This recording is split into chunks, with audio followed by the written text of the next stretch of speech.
Cricket ಜಗತ್ತಿನ king ಅಂತಲೇ ಹೆಸರಾಗಿರುವ ವಿರಾಟ್ ಕೊಹ್ಲಿಗೆ ಭಾರತ ರತ್ನ ಪ್ರಶಸ್ತಿ ನೀಡುವಂತೆ ಕೂಗು ಕೇಳಿ ಬರ್ತಿದೆ. ಇತ್ತೀಚೆಗೆ ಸ್ಟಾರ್ ಸ್ಪೋರ್ಟ್ಸ್ನ ಕಾರ್ಯಕ್ರಮವೊಂದರಲ್ಲಿ ಮಾಜಿ ಕ್ರಿಕೆಟಿಗ ಸುರೇಶ್ ರೈನಾ ಭಾಗವಹಿಸಿದ್ರು. ಈ ವೇಳೆ ವಿರಾಟ್ ಕೊಹ್ಲಿ ಭಾರತೀಯ ಕ್ರಿಕೆಟ್ನಲ್ಲಿ ಅನೇಕ ಸಾಧನೆಗಳನ್ನ ಮಾಡಿದ್ದಾರೆ. ಹೀಗಾಗಿ ಅವರಿಗೆ ಭಾರತ ರತ್ನ ಪ್ರಶಸ್ತಿ ನೀಡಿ ಗೌರವಿಸಬೇಕು ಅಂತ ಹೇಳಿದ್ದರು. ರೈನಾ ಅವರ ಈ ಹೇಳಿಕೆ ಸೋಷಿಯಲ್ ಮೀಡಿಯಾದಲ್ಲಿ ವೈರಲ್ ಆಗ್ತಿದೆ. ಭಾರತೀಯ ಕ್ರೀಡಾ ಇತಿಹಾಸದಲ್ಲಿ ಈವರೆಗೆ ಭಾರತ ರತ್ನ ಪ್ರಶಸ್ತಿ ಪಡೆದಿರುವ ಏಕೈಕ ಆಟಗಾರ ಅಂದ್ರೆ ಅದು ಮಾಸ್ಟರ್ ಬ್ಲಾಸ್ಟರ್ ಸಚಿನ್ ತೆಂಡೂಲ್ಕರ್. 2014ರಲ್ಲಿ ಸಚಿನ್ಗೆ ಭಾರತ ರತ್ನ ಪ್ರಶಸ್ತಿಯನ್ನ ನೀಡಿ ಗೌರವಿಸಲಾಗಿತ್ತು. ಅಂದಿನಿಂದ ಯಾವುದೇ ಆಟಗಾರನಿಗೆ ಈ ಗೌರವ ದೊರೆತಿಲ್ಲ.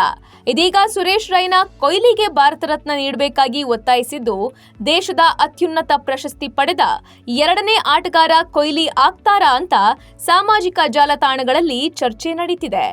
ಇನ್ನು ಇತ್ತೀಚೆಗಷ್ಟೇ ಟೆಸ್ಟ್ ಕ್ರಿಕೆಟ್ಗೆ ಕಿಂಗ್ ಕೊಹ್ಲಿ ವಿದಾಯ ಘೋಷಿಸಿದ್ರು. ಕೊಹ್ಲಿ 123 ಟೆಸ್ಟ್ ಪಂದ್ಯಗಳಲ್ಲಿ 30 ಶತಕ ಮತ್ತು 31 ಅರ್ಧ ಶತಕಗಳೊಂದಿಗೆ 46.85 ಸ್ಟ್ರೈಕ್ ರೇಟ್ನಲ್ಲಿ 9230 ರನ್ ಗಳಿಸಿದ್ದಾರೆ.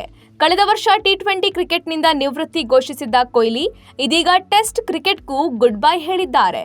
ಇನ್ಮುಂದೆ ಅವರು ಏಕದಿನ ಕ್ರಿಕೆಟ್ ಮಾತ್ರ ಆಡಲಿದ್ದಾರೆ. ಸದ್ಯ IPL 2025ರಲ್ಲಿ ಕಪ್ ಗೆಲ್ಲುವತ್ತ ಕೊಹ್ಲಿ ಗಮನ ಹರಿಸಿದ್ದು, ಈ ಬಾರಿ RCB ಒಳ್ಳೆ ಫಾರ್ಮ್ನಲ್ಲಿದೆ. ಈ ಎಲ್ಲಾ ಬೆಳವಣಿಗೆಗಳ ಮಧ್ಯೆ ಕೊಹ್ಲಿಗೆ ಭಾರತ ರತ್ನ ಸಿಗುತ್ತಾ ಅಂತ ಅಭಿಮಾನಿಗಳು ಕುತೂಹಲದಿಂದ ಕಾಯ್ತಿದ್ದಾರೆ.